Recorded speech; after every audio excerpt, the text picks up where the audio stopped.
Je tam například na podporu vašich aktivit ve městě, ve kterém bydlíte, ale je možné taky, jsou možné výměny mládeže a je možné také to, že po maturitě, když si třeba nedostanete na vysokou školu, odjet třeba na rok do zahraničí, na Evropskou dobrovolnou službu, kde máte všechno zajištěno a tady se za vás platí sociální a zdravotní pojištění. Je to zkrátka program, který je velmi rozsáhlý a my si takový úvodní seminář k tomu programu jsem domluvila na 16.6., což je středa. Myslím, že už to bude docela i ve škole vyfinišované a známky budou celkem jasné, že se budete moci zúčastnit. A je to od 15 hodin na Korunce. Na stránkách Korunky je také přihláška na tuto akci, kterou budete posílat mně. Já bych vás chtěla tímto požádat, on určitě bude viset na stránkách zápis této schůze, abyste to pokud možno vyvěsili na škole. Je tam i ta pozvánka, kterou mám tady u sebe, tak je i na našich stránkách, na stránkách Korunky, tak kdybyste to vyvěsili na školách a přišli se podívat, myslím si, že to pro vás bude velmi zajímavé. Já zatím děkuji za slovo, pokud si ještě na něco vzpomenu, tak samozřejmě se ozvu. Děkuji. Nyní dostane slovo Natálie Michalová, která vás bude informovat o zasedání Krajského parlamentu v Hřece.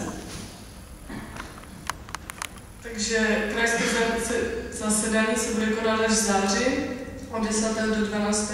a to z důvodu toho, že v červnu se shodli na tom, že koordinátoři tu nejsou a nevyšly ani finance, tak se to odložilo. A další informace ještě nejsou.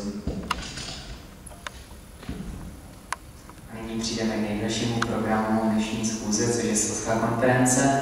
Možná se to i protáhne, protože 5 minut je poměrně málo na to, abychom já a paní Secová vám řekli bližší informace, které jsme domluvili na radě, která se konala, tato schůze se konala 28.4.2010 ve středisku volného času Korunka. Takže o Slezské konferenci uvidíte určitě dostatečné množství informací. Natal vám ukáže, potom budeme promítat program, který je už vlastně přesně daný na tu Slezskou konferenci. Byl jsem minulý týden za panem náměstkem primátora, panem Madejem, který je náměstek pro životní prostředí, jelikož Slezská konference bude na téma životní prostředí a přislíbil svoji účast s tím, že přivítá všechny účastníky této konference 11.6.2010, kdy by měla Adela Francíšková domluvit prostory Nové Radnice. Také mám domluveno, ještě nemám domluveno, ale tento týden budu mít domluvenou schůzi s panem Kronoholdem, což je generální konzul Polské republiky v Ostravě, který měl minulý týden, když jsem byl na konzulátu, ještě volno, takže tento týden by se mi měli jeho asistenti dovolat a měli bychom se domluvit, jelikož kontakt s polskými parlamenty je trošku složitější. Z toho důvodu, že oni nám vůbec nedepisují, a tak si myslím, že s panem Kronoholdem bude nějaká řeč a že urgentně tento problém vyřešíme, protože samozřejmě Poláky na Slezské konferenci potřebujeme, že jo. Pak ještě jsme se domluvili na programu, který vidíte právě před sebou. Z našeho parlamentu dneska měli být voleni 4 zástupci, kteří se Slezské konference budou přímo účastnit. To znamená, že by měli vymyslet celkově do detailu program a měli by se aktivně účastnit této konference, jelikož nás je ale menší množství, než je potřebné pro usnášení hodnost, tak hlasovat nemůžeme a toto hlasování se buď přesune online, což jsme se domluvili, že se nebude dělat, ale nevidím jiné východisko, anebo se to bude muset dělat nějakým jiným způsobem, možná na radě, možná ještě nějakou rychlou schůzi prostřednictvím komisí volného času. Myslím si, že pro tuto chvíli je to vše o Slezské konferenci, jestli paní Secová ještě ráda něco dodá.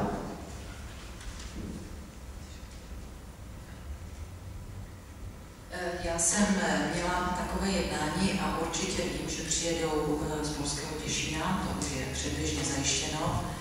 A samozřejmě, že kdokoliv z vás, pokud by cítil nějakou touhu se účastnit jak přípravy té Slezské konference, tak já bych byla moc ráda, protože čím víc nás bude, tím to bude lepší. Je těch úkolů opravdu hodně a čas docela kvapí, takže kdo by měl chuť, klidně mi napište a já vás budu zvát na pravidelná setkání.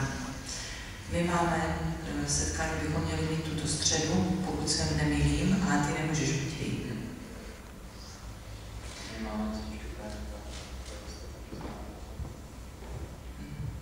Takže se musíme domluvit na termínu nějakém. Dobře, to necháme na později určitě, takže vás všechny vyzývám, abyste se třeba rozhodli a přidali se do toho přípravného výboru. Děkuju.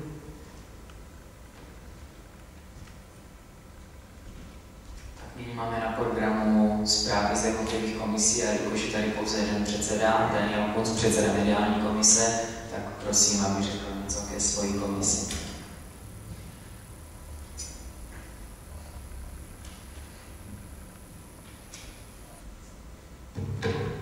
Děkuji za udělení slova, přeji pěkné odpoledne. Takže první schůze mediální komise v novém roce se uskutečnila dne 14.4. ve středu na Korunce.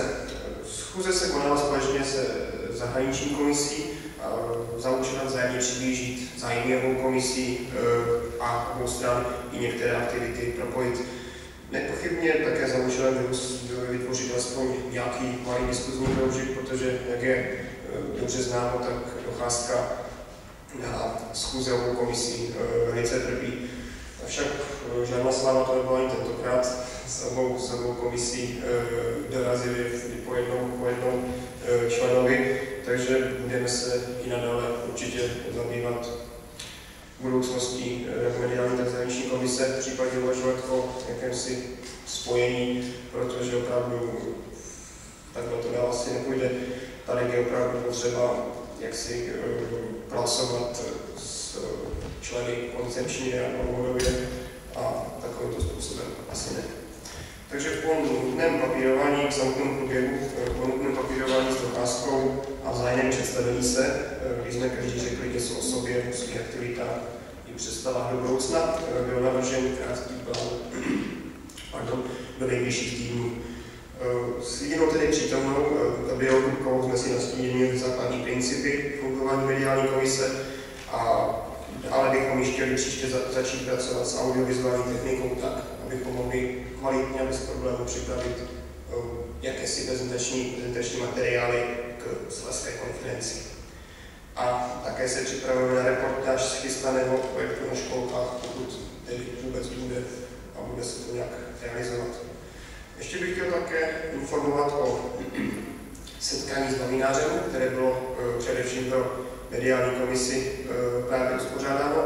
To se konalo 7.4. ve středu 7.4. také v Korunce. A pan novinář, který přišel do redaktorem sportovní redakce Českého rozhlasu 1 a dozvěděli jsme se opravdu velice zajímavé a pro nás potřebné věci, jakožto například jak psát tiskovou zprávu správně a jak ji naopak správně nepsat, či jak vést dialog a došlo i na zajímavé dotazy z života osobního a profesního na pana redaktora. A třetí věci, které bych chtěl informovat, je aktualizovaný preskript Parlamentu dětí a mládeže. Ten již dnes můžete najít na stránkách, včera jsem ho tam hodil, takže případně pročtěte si, sám ještě není úplně v té finální podobě, budeme doplňovat, čímž především vyzývám pak radu, která tady není, takže pak se ještě o preskript určitě pobavíme. A na stránkách už také najdete i video z Noci s parlamentem. Takže toť asi pro mě zatím vše.